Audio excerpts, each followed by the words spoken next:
The Statue of Virgin Mary, from Faithful Sitchin. My mother and father are from Guatemala. My father is from Mamatitlan, and my mother is from Isabel.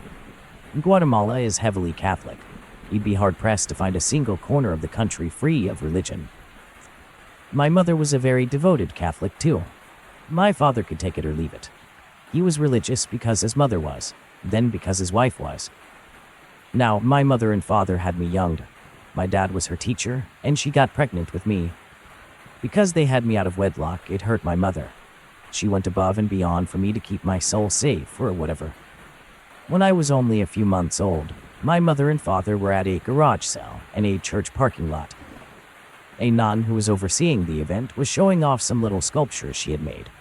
I don't know why and I don't know how she thought of this, but my mother asked the nun to make her a large statue of the Virgin Mary. Nothing fancy. I'm pretty sure she just poured cement into a mold, and boom, she had a very expensive sculpture to sell to my mother. There was literally nothing special about the statue, but she would stay with us. She was commissioned somewhere in Utah. She moved to California with us and just followed us all over California as we moved. That Virgin Mary statue was always there, and I really don't have any scary memories of her from my childhood. She seemed to be an important part of our family. We'd say goodbye to her, say hello. When we went on vacations, we'd bring back necklaces or rosaries for her. It's just what we did. Her role in my home was to provide protection. In order to do this, she needed to be set up by the doorway inside the house. Over the years, we improved her area. She got a very pretty tile to stand on. She had flowers and candles and some pictures hanging over her. We took care of her. My mother, before she got sick, was an amazing woman. She loved us and lived for us. I remember her reading me stories. I remember one time for Halloween, my brother had gotten a costume that he was so excited to wear. But the week before Halloween, the school decided to start a no-mask policy. My mom melted down a crayon with some lotion and used it to paint my brother's face instead. She was a devoted mother, an amazing person, until she got sick. I would find out later she was diagnosed schizophrenic when I was younger, but I'd managed it fairly well. I don't know what happened, but one day she just decided she didn't need her medication, and it spiraled. The woman who once lived for the small moments with her children was gone. Instead, we were left with a monster. I was constantly on edge, trying to protect myself, trying to protect my little brother. I dreaded going home. I was scared of her. I was scared of the life I once loved. Let me tell you why. She used to watch me at night, just come into my room and stand there, staring at me for hours. I used to try to figure out what was going on, but then she would attack me. Eventually, I would just ignore her and let it happen. Things were bad, but we were all coping, until my mother tried killing my dad and kidnapping us. We lost everything. Overnight, we had no home and no parents. But we did have something. We had her, the Virgin Mary. When my dad was finally able to get us back, the Virgin Mary statue came with us too. She was never without us. And when we started picking the pieces of our lives back up, she was there, in our new home. She was set up by the door again, and she was watching over us. For a time, things were good. My mother was back on her medication, she was herself again, and although she wasn't allowed to be, she was living with us again. But as you know, with mental illness, things can go bad fast. My mother killed herself. She thought it was the best way to show people that she mattered. I don't know. It's a painful thing, and I don't want to go through it again. Besides, this story isn't all about her. It's about her statue. After my mother died, it was like things changed with the statue. My mom's schizophrenia made her even more religious, and I hated religion more because of her. Let's just say religious schizophrenics can be evil. My mother had basically been holding us to the church, and with her death, we kind of just let it fizzle out. But we never got rid of the statue. However, we didn't say hi or bye anymore. We stopped bringing things back. We took away the flowers, the candles, everything. She became simply a decoration. just something to have because it had been there forever. We ignored her, and maybe that made her angry, or whatever attached itself to her was angry. We lived in a smaller apartment building when this happened. My dad had to sleep in the living room so that my brother and I could have our own rooms. One night, he had a horrific nightmare, or maybe it was more than a nightmare. He woke up that night, feeling someone pressing up against his back. He didn't think much of it at first. He was half asleep and thought it was my mother. So it took him only a few seconds in his half-asleep state to realize that mother was gone, so this shouldn't be possible. He went rigid. A voice that he said sounded like a demon trying to sound like a woman spoke out. "What's wrong? It's only me." It spoke into his ear while hugging him and sort of caressing him with its hands. It told him it was the Virgin Mary, and it was here to protect him, that he should just turn around and he would see it was her. My dad was facing the window, but he couldn't make out the statue. He wasn't sure if it was still there. He felt as if he shouldn't move at all. It kept telling him, "It's me. I'm here to protect you. Just turn and you'll see it's me." My dad explained he knew he could just feel that if he turned around, it would be the last thing he'd ever do in his life. So he just closed his eyes, prayed, and eventually it all stopped, and he fell asleep. In the morning, he said he was positive it was all just a dream, and forgot about it. He forgot about it for years, until I was out of the home with my own family, because he had the dream again then, and he just had to get rid of that statue afterwards. He couldn't handle it. He was scared. My brother was getting ready to leave home, and he couldn't handle being alone with that statue. But it was an important piece of the family. It had been my mother's, and she had got it made for me. So what was he going to do? He did exactly what he think he did. He knocked on my door and said, "Mom would have wanted you to have her." There I was then with the statue in my equally small apartment. Just touching her and seeing her had made me feel uneasy. But what else was I supposed to do? I set her up by my door. I added flowers and a little book stand with the Bible in front of her, a Bible gifted to me by my aunt. In that Bible, I had highlighted all the questionable rules and ideals inside. I was very anti-religious at the time, and if I was forced to have the statue, I'd have it in my home, my way. Things were fine for a year or so. I'd have some weird dreams with the statue in it. Nothing I'd remember the next day. I just remembered feeling scared of her. I was a new mom myself. I was sleep-deprived and exhausted 24/7, so I just ignored it. Until the worst week of my life. My God, even now it gives me chills, and she's right outside my door right now, just giving me the creeps. My son was finally sleeping through the night, so I obviously took advantage and slept too. But God, I couldn't stay asleep. I dreamed that I was in the downtown area of my small town. I was jogging down the street to the church, a church I've seen but never stepped foot in real life. This church was about a 2-minute walk from my first home my parents owned in this town. The dream was vivid. It felt real. Everything was exactly the same as it is right now. I could walk down that street right this second, and everything would look exactly as I dreamed. To be fair, I've lived in this town since I was 5 or 6, and I still live here. Anyway, in this dream, I was jogging to the church, trying to get to it before whatever was following me would find me. I'd get inside, and it was a maze. I'd run around searching for the priest, desperately trying to find him so he could help me. But as soon as I did find him, he was angry and yelled at me. "You shouldn't be here. She knows you're here. You need to leave."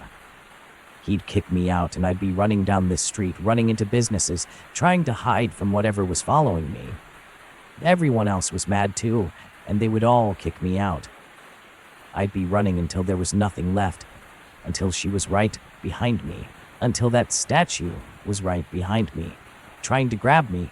I'd always wake up before she could touch me. She never got closer, she never got faster. But the priest would get angrier and angrier each time. I had this dream every time I fell asleep for a week straight. On Sunday, in real life, I went to church for the first time again. An old woman I explained my situation to told me to move the Virgin Mary statue outside for my sanity. I could tell she didn't believe me. She probably thought I was an exhausted mom just hallucinating. But I did move her outside. The dreams didn't stop, though. They simply became less frequent. Eventually, I got a cross as a gift from my aunt. She had it blessed in Guatemala. I put it on the statue, and at last, the bad dreams stopped. I've added more necklaces. My cousin had the opportunity to visit the Vatican, and I had her bring me back 2 blessed necklaces and a bracelet. So I put those on her. She hasn't bothered me since, but I always say goodbye and hello, and I bring her back something. She has plants with her too. She kills flowers very quickly, apparently, but she loves succulents. She's well taken care of now. I've talked with my family about it, friends too. Some are convinced it was my mother. One last form of torture from her. Some think she possessed the statue in my dream to protect me from a demon, that perhaps the priest himself was the form of the demon. Others think a demon scared me into putting her outside, so it could attach itself to me. Maybe it was the demon that drove my mother insane. Whatever it was, I don't care, because now she's not allowed back inside, ever. Wendigo of Missouri, from Jim. I cannot recall the exact time of this event, but I think I was about 12 years old then. I was with my family at the Lake of the Ozarks in Missouri. We tend to go out there about every 2 years, pretty much a family tradition. So one year, while we were there, we went to a different spot than usual. Normally, we would stay in a rental condo by the lake, but this time we decided we'd go camping instead. Of course, me, being afraid of the woods, freaked out a little bit. I absolutely despised thick woods, especially ones that could potentially consist of bears and other wildlife. When the day came for us to leave, I said goodbye to my pets and my friend who was going to care for them while I was gone. I got in our car, waved goodbye, and we drove off. About 2 hours into the drive, I fell asleep. When I woke up, I heard the car coming to a stop. We'd driven into a gas station practically in the middle of nowhere. Everyone was going inside to use the bathroom, but me, on the other hand, I stayed in the car. As I lay there in the passenger seat, a wave of unease set over me. I looked out the window of the car, and I saw this tall shadow just disappearing into the trees.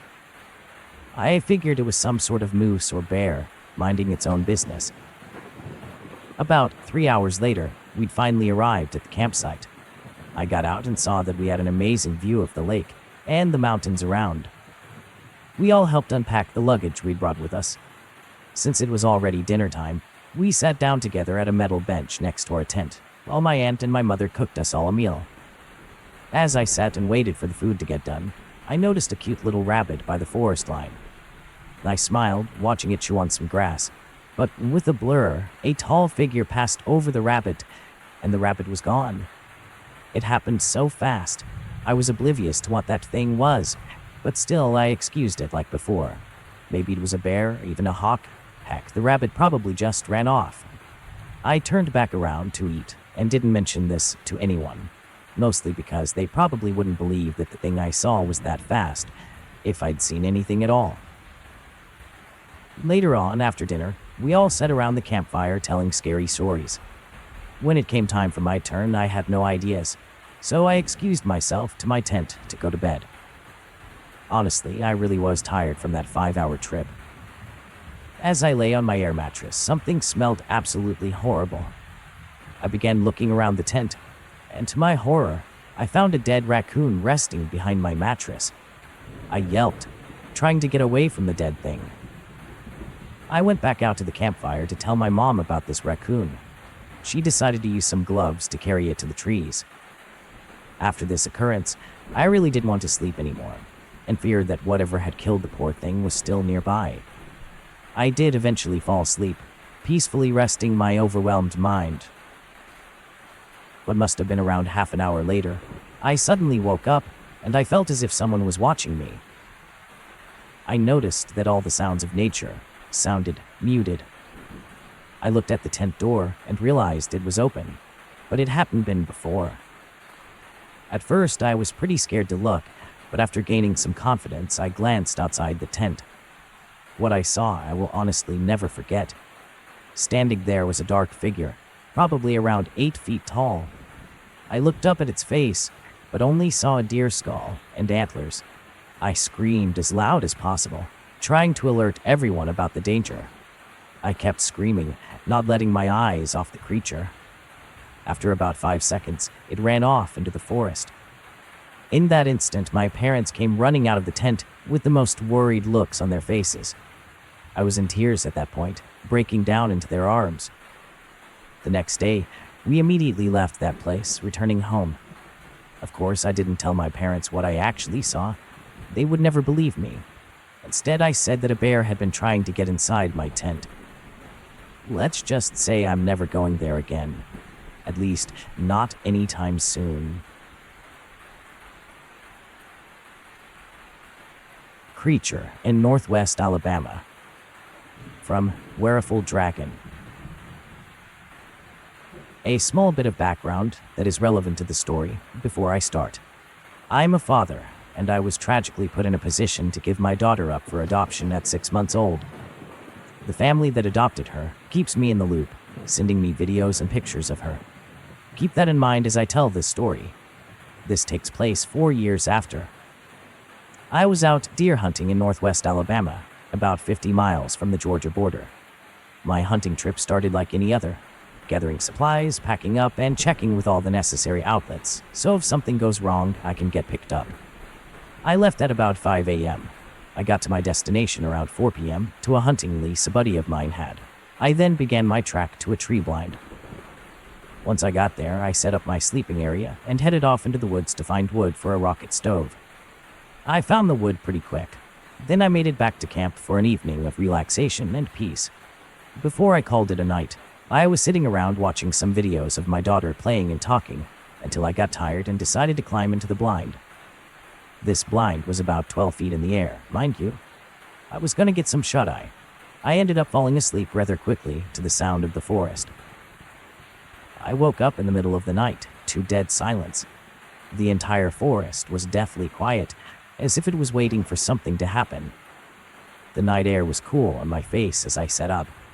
Under any other circumstance, it would have been a nice night if I didn't know that a predator was around. While I sat there waiting for any noise to come through, it was as if the night had died. After about 5 minutes, I decided to ignore it and try to get some more sleep for the hunting tomorrow. It took about 30 minutes before I started to doze off again, when I heard something that shook me to my core. I heard my daughter's voice. At first, I thought I was hallucinating, but about 30 seconds later, I heard it again. This time, it was close enough to understand what was said. "Taddy, where are you? I'm scared. Help me." It was unmistakably my daughter's voice, only it sounded all wrong, like it was a recording. I checked my phone, but it was turned off to conserve battery. It was a rather bright night, so I decided to peer out of the blind to see if I could see anything. In my head, I wanted to see what was using my daughter's voice. She was 600 miles away from there. There would be no way she was out here with me. This tree blind was set up in such a way to make it really hard to see at this time of night.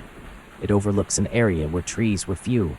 They were about 20 feet apart, so there was plenty of moonlight beaming through the branches and reaching the forest floor. At first, I saw nothing but empty woods, but with whatever was using my daughter's voice getting closer, it was only a matter of time. About 5 minutes passed, I heard it again. It seemed to be coming about 50 yards north. I turned my head to look in that direction, and I stopped. My breathing froze. What I saw in front of me was a 7 to 8 foot tall alabaster creature sniffing the air. It had no hair, and it appeared emaciated, like it hadn't fed in about a week. It had long, lanky arms that ended in human-like hands. As it sniffed the surroundings, I felt as though if I even thought about making noise, it would find me, and I would never make it home. Watching it sniff the air for some time, I saw it walk about 100 feet. Then it said again, "Taddy, I'm scared. Help me, help me." This time it sounded more hurried, like it knew I was somewhere around there. I refused to look away as I watched this thing walk off. After about 10 minutes, the sounds of the forest started up again. I let myself relax for a second. Once I did, my entire body ached. I must have been tensing up really hard for a long time. Needless to say, as first light came, I got out of there, and I refused to go back. I've told this story to native friends when I get home, and they think it's a Wendigo, but I'm not too sure. All I know is I will never be back in that area of woods ever again. The Boogeyman, from Zombie Jedi Ninja 1. I am not sure where this story would fit in, but it is a true story that happened early in my childhood, and although it's short, it is horrifying for me. We all know about the Boogeyman, right? My parents were prime believers in telling me as a kid that the Boogeyman was real, and that if I wasn't good, the Boogeyman would get me. They described him as being a ghoulish figure, with long claws and deadly teeth. They made me believe his teeth would drip with poison. They made me think he was most likely to take me in my sleep. Unfortunately for me, everything they said was right. Except one thing. I was a good kid. I was horrified of the Boogeyman getting me, and I always wanted to impress my parents and make them proud. So imagine my surprise being 3 years old in my bedroom, where my crib was situated neatly in the middle, forcing my bed against the wall where there was a corner and my feet went towards that corner. The crib was for my infant brother. Well, one night in the middle of the fall, I'm sound asleep in my bed. I'd always slept with one leg covered and one leg out. I was suddenly awakened by the feeling of something brushing against my leg. I then jerked, because I thought maybe something had crawled onto my leg. Then it began to tickle my bare foot. I woke up all the way this time, jerking my leg away. I looked, and there it was. His body looked attached to the wall. He was coming out of the wall. He was green, and his body was see-through. There was even a slight glow about him. He had a horrible face. I can't even begin to describe it, but I can tell you he did have sharp claws. He did have dripping razor-sharp teeth, and he smiled at me, reaching for my leg as I got up to run away. I ran to tell my parents, but they were asleep, and I couldn't wake them. Back to my room I went. As I came back, I could hear him laughing from somewhere in my room. I cried and lay back down, covering my head with the blanket, and he continued to laugh. Eventually, I woke up, and it was morning. It was like it never happened. But it had been so real and terrifying, I've never forgotten it. Watch out, kids. The Boogeyman could come for you at any time. He might just be real. Skin and Bones, from Anonymous. I was about 13 years old when this happened. It was a dark and stormy night. My friends were over at my house. We had a little trick on our minds, so we decided to go out in our raincoats and umbrellas. I was still living with my parents, and I lived near the forest. There was a treehouse not far from my house. It was just a bit of a ways into the woods. My friends and I wanted to go find it again. I'd built it when I was only 7, and we wanted to see how it was holding up. Halfway there, one of my friends, named Roderick, spotted a tall and skinny figure in the distance. Roderick thought it was just a tree because of how big and tall it was. But then it began to move, and it was coming closer to us. Roderick, panicking, called out to us, "Hey guys, wait up!" as me and my other friend had kept going when he stopped to look at the thing. So me and my other friend stopped too. When we looked behind us towards Roderick, we saw it too. We got a pretty good view of it. It was this big, skinny creature. Its lungs were exposed, and it had bones sticking out of it. It had blood all over its mouth. Suddenly, it began running towards us. Horrified, we ran together back towards my house. When I could see my house, I looked back to see that Roderick was nowhere to be found. But we kept going, running back until we were finally there. My other friend and I waited. Finally, we saw Roderick limping back to the house. We let him inside, and luckily he was okay, just badly bruised. Obviously, we now believe that was definitely no tree.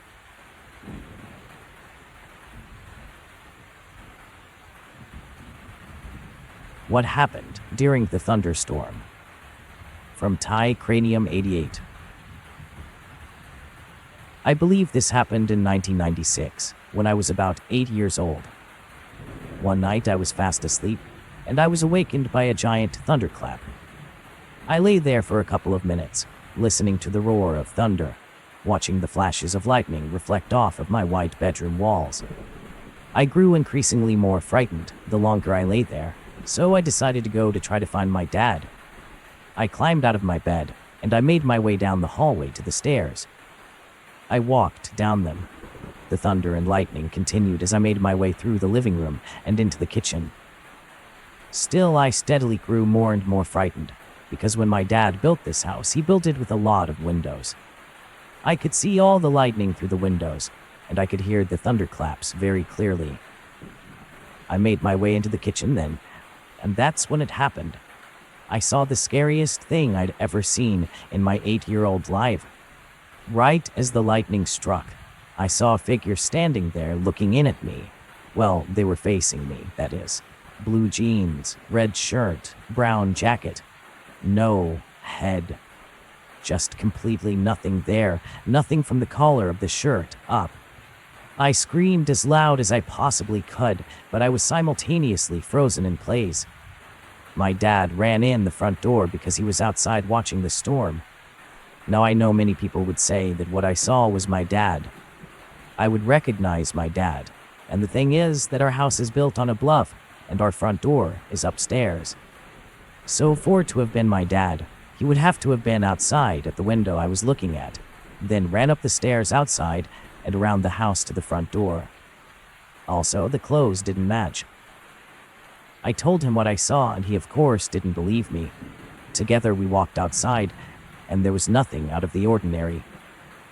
We then walked up the stairs to our driveway and proceeded to watch the storm together. To this day, I cannot fathom what I saw, other than it being a spirit that was somehow able to manifest just for a moment during the storm.